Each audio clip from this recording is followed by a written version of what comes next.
So in this video, we're going to talk a little bit about what a derail is on a compound bow and how it can occur. So just basically to go through what it is when you see the shoot string here that runs around the cam itself physically come off to the left or the right of the cam, usually when the archer's pulling the bowstring back. Now there's a couple of reasons why this can happen. Usually it is an archer-induced error. If it's something to do with the bow itself, it's usually caused by cam lean. Now when we talk about cam lean, we're talking about how this cam here can pivot left or pivot to the right. So this is a Hoyt Invicta, and on this particular cam system, they have a yoke. So you can see these cables here come off either side of the limb. And by putting twists into either of these sides, I can change how much pressure is put on this cam and how it pivots left to right. On the bottom cam here, you'll see that there's no yoke. So what this means is if we're wanting to pivot this cam left to right, we can do it by putting some slight pressure into this cable, but usually it's done by a spacer system where you take off these axles and you move the spacers around to kind of pivot your cam left to right as well. Now cam lean is not a bad thing. So just to kind of give you an example, on this Invicta here, when I was shooting it through paper, I found that to get it to shoot not a bullet hole, because it ended up shooting better without that, but to get it consistently grouping best, I had to actually induce a little bit of cam lean into this cam. So if we take an arrow and we run it level to the cam like this, so this would be normally how we check that the cam's straight. If I lay this here, probably put on the other side might be easier. There we go. So you can see that this arrow is not actually traveling dead straight. If we make that longer, you can see that it's level with the string here. As it travels down, it's starting to pass towards the other side of the string.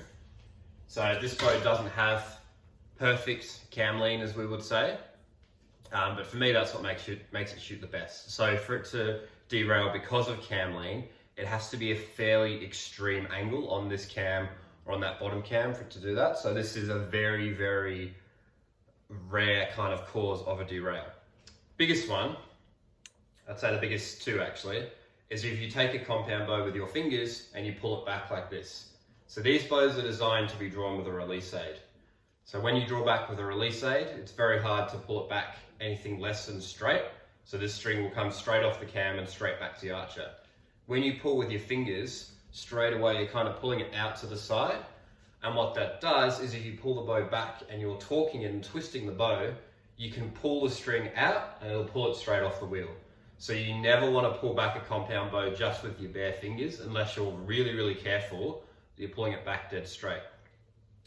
The other biggest cause is archers that are overbowed, so the bow is physically too heavy for them. So when they go to pull the bow back, they won't be able to pull the bow back straight. They have to kind of do this to get the bow back. You see them kind of push back and then roll the shoulder forward. And when they're doing that, they're kind of bringing this hand way out to the side. And even with a release aid, if you pull that hand out far enough from your face, you can derail the bow also. So the two biggest causes will be if you're pulling back with your fingers, or if you've got a release aid and you're torquing and twisting the bow out to the side. One, because it's too heavy for you, or it may also be if you've got, not poor form, but if you're just starting and you kind of don't understand how the grip's meant to be. Say rather than holding your bow like this, you've got a really tight hammer grip, which allows you to twist that string off the bow. It's mostly going to be a form or weight related thing when you're starting off in archery that causes you to derail the bow. Now the last thing you want to do if this happens is try and get the string back on yourself. So some people will try and do all sorts of like home remedy setups to try and put tension on this bow, whether they're putting like a strap around these limbs to try and put pressure on it, or jamming it into the ground, or doing all sorts of stuff. That's going to put pressure on your limbs and you're going to do more harm to the bow than it's worth. Normally for a derail, if you just take it to your local shop, it costs you $40, $50 for them to fix it up for you and your bow's back in good nick. So if you feel that happening and you notice that you've got a derail on the bow, the string comes off, you've done a mistake, like you've overbowed or you've pulled the string off the cam, don't try and fix it yourself, take it to your local shop, get them to fix it up. It's usually a fairly easy fix. So to kind of go back over it again, Cam lean is one part, very rare. Most commonly it's overdrawn or pulling back a bow with your fingers. So just be careful when you're out there shooting. If in doubt, always speak to your local shop. And when you're shooting a compound bow, especially with a cam system like this, always use what they recommend, which is generally going to be a release load.